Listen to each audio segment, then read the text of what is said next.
వెనకాల ఉండే అక్కలు ఇక్కడ ఉండి చెప్పి ఇక్కడ ముంచి అక్కడికి తేలినరు. ఆ అక్కల మాటలు విన్నాడు అనుకో జూబ్లీ బస్ స్టాండ్లో కూర్చోవాల్సి వస్తుంది అధ్యక్ష. అందుకే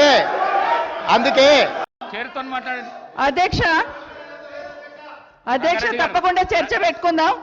అక్కడున్న లేపాట్లకు వచ్చిండ్రు, ఎక్కడ పోయిందో తప్పకుండా చర్చ పెట్టుకుందాం.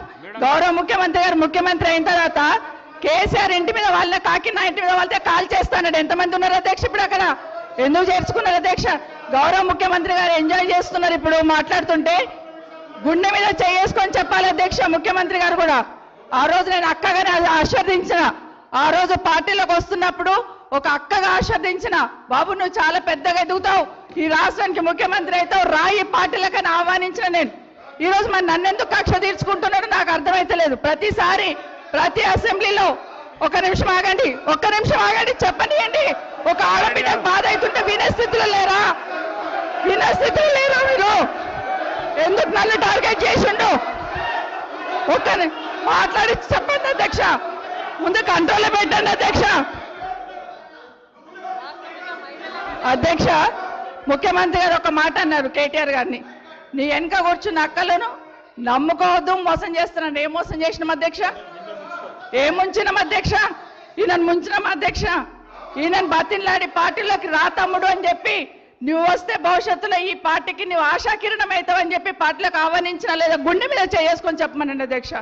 ఎందుకు టార్గెట్ చేస్తున్నావు? ఏం మోసం చేశాం? ఇప్పుడు కాదు అధ్యక్ష, ఎలక్షన్లు వచ్చినప్పుడు కూడా నా కాన్ఫిడెన్స్ అట్లే అన్నారు అధ్యక్ష. సభదాకా పొద్దున ఒక మాట మాట్లాడుతుంది. ఏం మాట్లాడినాం? పొద్దున ఒక మాట, రాత్రి ఒక మాట. ఎవరిని అవమానిస్తున్నావు ఒక్కసారి ఆలోచించండి ముఖ్యమంత్రి గారు. ఎందుకు అవమానిస్తున్నావు? ఎందుకు కక్ష? ప్రతిసారి టార్గెట్ చేస్తున్నావు. ఈరోజు ఏం మోసం చేసినాం? మేము ఆడబిడ్డలం విత్డ్రా చేసుకోవాలి అధ్యక్ష.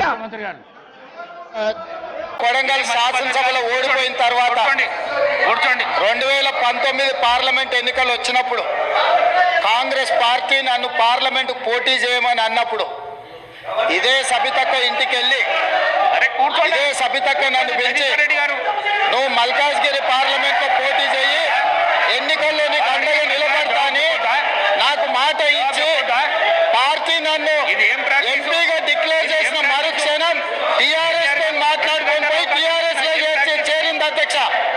తమ్ముడిగా నన్ను పిలిచి మల్కాజ్గిరి పార్లమెంట్ లో ఎన్నికల్లో పోటీ చేయమని నన్ను ప్రోత్సహించి పార్టీ నన్ను ఎన్నికల్లో అభ్యర్థిగా నిర్ణయించిన తర్వాత కేసీఆర్ మాటలకు అధికారం కోసం కాంగ్రెస్ ను వదిలి టీఆర్ఎస్ పార్టీలో చేరి మంత్రి పదవి పొంది తమ్ముని మోసం చేసింది కాబట్టి ఈ రోజు నమ్మద్దు అని కేటీఆర్ కి చెప్పిన అధ్యక్ష.